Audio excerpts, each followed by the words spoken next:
the way the game has evolved and changed. It's a passing game, or it's certainly increased, throughout the past 20 years. So people seem to think that the NFL is a passing league, and I kind of want to make this video to explain why I feel that is not true, and actually that running the ball is still reigns supreme. So NFL has a NextGenStats passing metric that has a strong correlation to winning percentage, about a 0.6. It is considered strong. Some people think that passing efficiency has a high correlation to winning, and that might be true, but you have to understand what passing efficiency means. It means you're effective when you pass. It doesn't necessarily mean that you pass more. This just means that you're effective when you do. And if you look at the teams this past year, at least, that were the most efficient passing, the 49ers were by far. But most people would consider them a running team anyways. And if you consider the teams that were most efficient running the ball this past year, Lions, Ravens, 49ers are up there again. So, I mean, you look at the teams that went far into the playoffs, Lions, Ravens, 49ers, the Chiefs are way down there.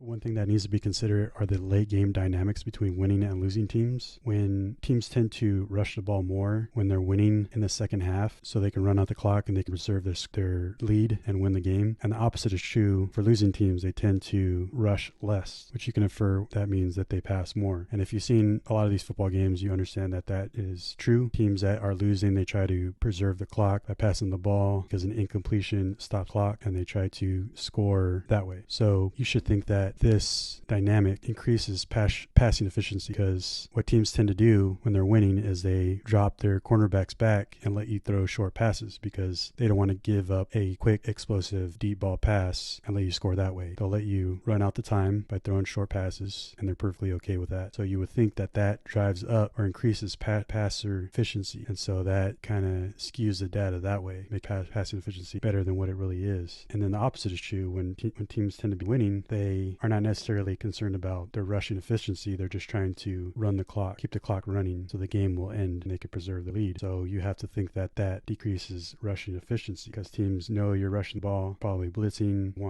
trying to stop at all costs running the ball. They're not necessarily concerned about you passing.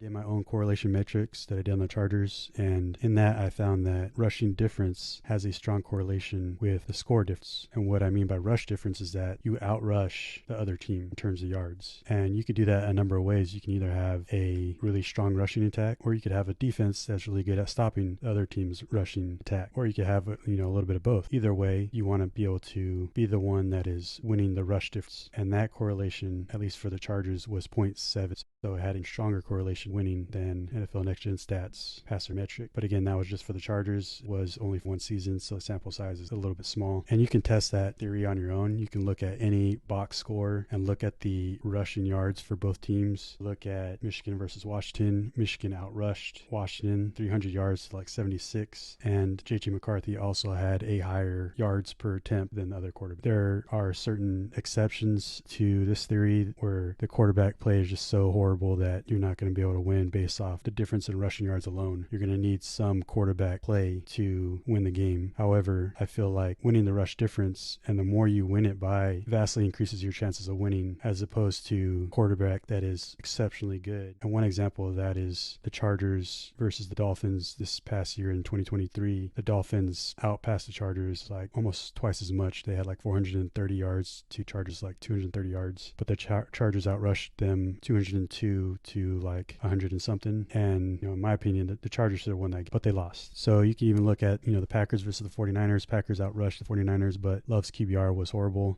You could look at the Lions versus 49ers game. The Lions, I believe, outrushed the 49ers, but they gave up that kind of deep ball pass that was luck, where the defender popped it back to the wide receiver, and they scored kind of a lucky play on that. And also the fact that they passed in the second half as opposed to rushing it more, which in my belief, they kind of got scared because the running back fumbled it early in the second half, probably leading to them wanting to pass more. So I believe the Lions should have won that game. Yeah, for the most part, I think this theory holds true, is that you want to win the rush difference, and most teams that do usually end up winning.